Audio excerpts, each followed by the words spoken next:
You have to be the blind or petty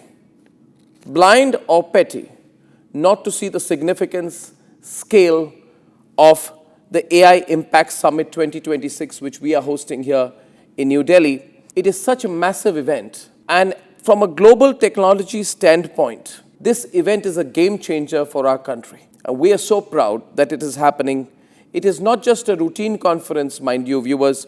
This is the most significant technology and governance event that the country has ever hosted. Every major stakeholder at the intersection of technology, geopolitics, and economic power is present in India. Look at the lineup that is presently with the Prime Minister. Among the 20 heads of state, Emmanuel Macron, French President, Finland Prime Minister, Orpo, Sweden's Deputy Prime Minister, the UK Deputy Prime Minister David Lammy, Sri Lankan President Anura Kumara Dissanayake, and the Swiss President Guy Parmelin. Among the big tech companies which are here, ladies and gentlemen, Sundar Pichai of Google, Sam Altman of OpenAI. We have Arthur Mensch of Mistral AI, Shantanu Narayan, the head of Adobe, David Zapolsky of Amazon. But more than their attendance, it's about the recognition.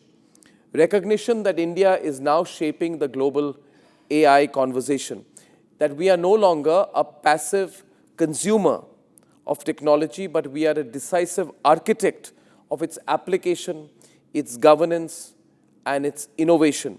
Ladies and gentlemen, the fact that this event is happening in the global south and that we are taking leadership there is significant not just for us, but we are the voice of the global south when it comes to the AI boom.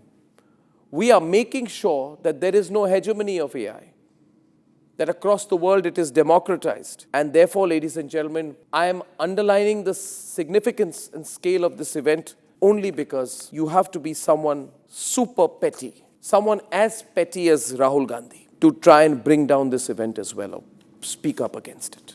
You have to be as petty as Rahul Gandhi, as bitter, petty, angry, frustrated as Rahul Gandhi. When you're world leaders, global CEOs, institutional heads, if you're feeling left out, Rahul Gandhi, it is your problem that you cannot see the significance, scale, opportunity, and timing of this event. Only Rahul Gandhi can see such a global AI event as an opportunity to take a little advantage because of a misadventure of a little-known private university. The moment the Galgotia University fiasco came into light, where it was reported that Galgotia University, which is on the outskirts of the national capital, used a Chinese-made robot, claimed it to be their own, and were called out and were removed from the site of the Global AI Summit when it was found out.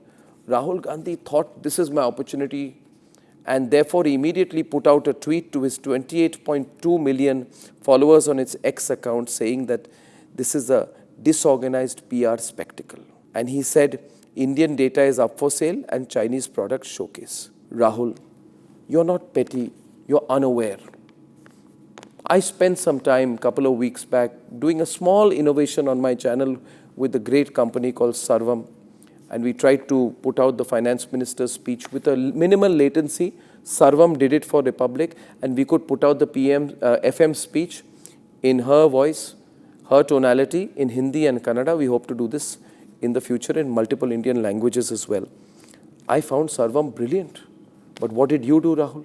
You picked up a Galgotia University to run down the country. You hate the ruling dispensation and you're using every opportunity to go against your country as long as you think it brings down the ruling dispensation. But not only Rahul Gandhi. There's a certain media ecosystem also. There's a paper which does a report. FIR lodged after wearable devices stolen at AI Summit.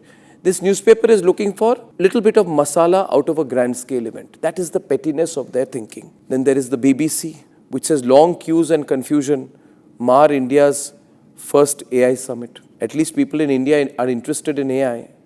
I can't be sure you'd ever have a crowd at an event in London. And of course, there is the Wire, which says India's AI summit promises little more than a spectacle. What do they know? Is the Wire a technology expert? What is their expertise? Let them be limited to what they can do, which is ranting about the government. They're a rant website. Let them not speak about what they not know. But ladies and gentlemen, more than anything else, I feel you have to have a Chinese agenda. I think Rahul Gandhi has a Chinese agenda by saying a Chinese robot was used, he's trying to prove to the Chinese how loyal he is to them. That in India's moment, India's rise, he will use it even now to push China and run India down. There is a problem he has, a genuine problem. He must be investigated for it. Ladies and gentlemen, in Rahul Gandhi and his mother's time, there was the Commonwealth Games scam. They pilfered 70,000 crore rupees. Should I remind them of that? But, dear viewers, forget all of this. Petty people like Rahul Gandhi and his Congi ecosystem can do nothing. The fact of the matter is, look at us and look at them. I'll only contrast with the UK with no intention to put the UK down.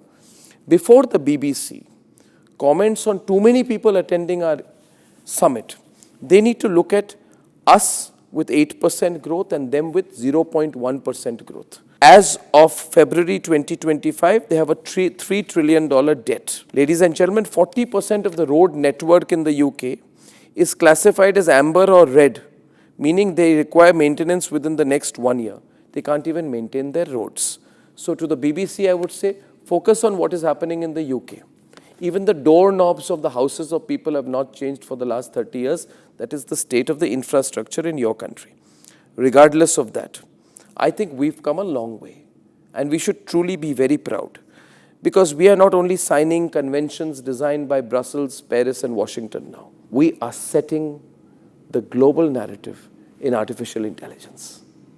What a fantastic moment that is. What a fantastic chapter in the road towards Viksit Bharat.